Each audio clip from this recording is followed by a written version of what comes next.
नमस्कार। प्रस्तुत है मुंशी प्रेमचंद द्वारा लिखी कहानी जिसका शीर्षक है गुरु मंत्र। घर के कलह और निमंत्रणों के अभाव से पंडित चिंतामणि जी के चित्त में वैराग्य उत्पन्न हुआ और उन्होंने संन्यास ले लिया। तो उनके परम मित्र पंडित मोटेराम शास्त्री जी ने उपदेश दिया, मित्र, हमारा अच्छे अच्छे साधु महात्माओं से सत्संग रहा है। यह जब किसी भले मानस के द्वार पर जाते हैं तो गिड़गिड़ाकर हाथ नहीं फैलाते और झूठ मूठ का आशीर्वाद नहीं देने लगते कि नारायण तुम्हारा चोला मस्त रखे, तुम सदा सुखी रहो। यह तो भिखारियों का दस्तूर है। संत लोग द्वार पर जाते ही कड़क हाँक लगाते हैं जिससे घर के लोग चौंक पड़े और उत्सुक होकर द्वार की ओर दौड़े। मुझे 2-4 वाणियां मालूम है, जो चाहे ग्रहण कर लो। गुरुदेव बाबा कहा करते थे, मरे तो पांचों मरे। यह ललकार सुनते ही लोग उनके पैरों पर गिर पड़ते थे। सिद्ध बाबा की हाँक बहुत उत्तम थी। खाओ पियो चैन करो, पहनो गहना, पर बाबा जी के सोटे से डरते रहना। नंगा बाबा कहा करते थे, दे तो दे, नहीं दिला दे, खिला दे, पिला दे, सुला दे। यह समझ लो कि तुम्हारा आदर सत्कार बहुत कुछ तुम्हारी हाँक के ऊपर है। और क्या कहूँ, भूलना मत, हम और तुम बहुत दिनों साथ रहे, सैकड़ों भोज साथ खाए। जिस न्योते में हम और तुम दोनों पहुँचते थे तो लाग डांट से 1-2 पत्तल और उड़ा ले जाते थे। तुम्हारे बिना अब मेरा रंग न जमेगा। ईश्वर तुम्हें सदा सुगंधित वस्तु दिखाएं। चिंतामणि को इन वाणियों में एक भी पसंद न आई। बोले, मेरे लिए कोई वाणी सोचो। मोटेराम बोले, अच्छा, यह वाणी कैसी है कि ना दोगे तो हम चढ़ बैठेंगे। चिंतामणि, हाँ, यह मुझे पसंद है, तुम्हारी आज्ञा हो तो इसमें काट छांट करूं। मोटेराम बोले, हाँ हाँ करो। चिंतामणि बोले, अच्छा, तो इसे इस भांति रखो, न देगा तो हम चढ़ बैठेंगे। मोटेराम उछल कर बोले, नारायण जानता है, यह वाणी अपने रंग में निराली है। भक्ति ने तुम्हारी बुद्धि को चमका दिया है।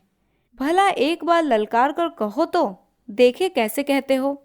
चिंतामणि ने दोनों कान उंगलियों से बंद कर लिए और अपनी पूरी शक्ति से चिल्लाकर बोले, ना देगा तो चढ़ बैठूंगा।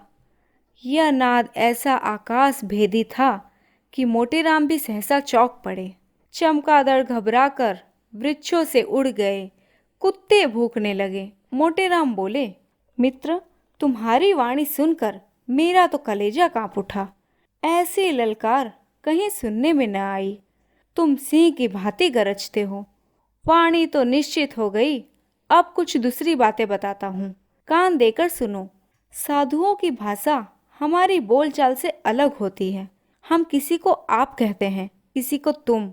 साधु लोग छोटे बड़े, अमीर गरीब, बूढ़े जवान सबको तू कहकर पुकारते हैं। माई और बाबा का सदैव उचित व्यवहार करते रहना। यह भी याद रखो कि सादी हिंदी कभी मत बोलना, नहीं तो मरम खुल जाएगा। टेढ़ी हिंदी बोलना। यह कहना कि माई मुझको कुछ खिला दे, साधु जनों की भाषा में ठीक नहीं है। पक्का साधु इसी बात को यूं कहेगा, माई मेरे को भोजन करा दे, तेरे को बड़ा धर्म होगा। चिंतामणि बोला, मित्र, हम तेरे को कहाँ तक जसकावें।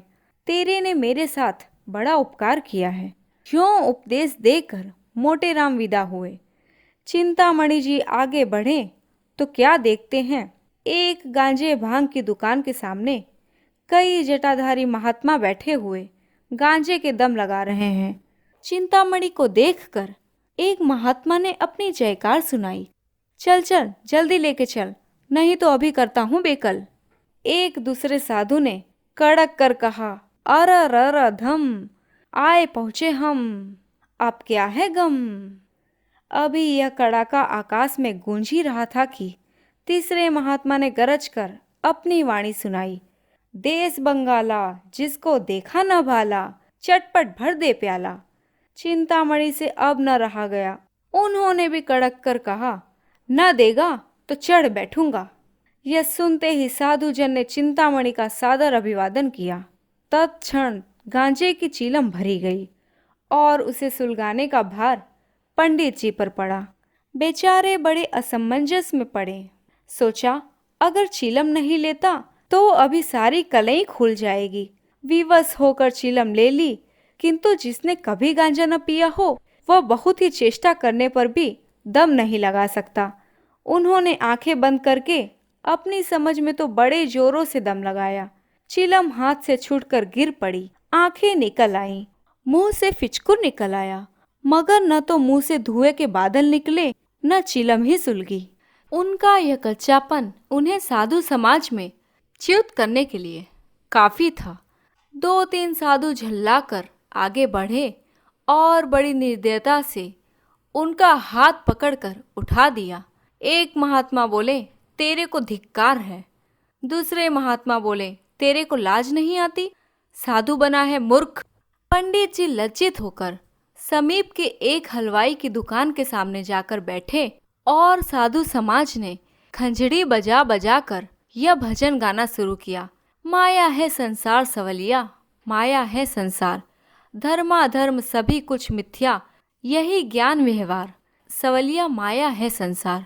गांजे भंग को वर्जित करते हैं उन पर धिक्कार, सवलिया माया है।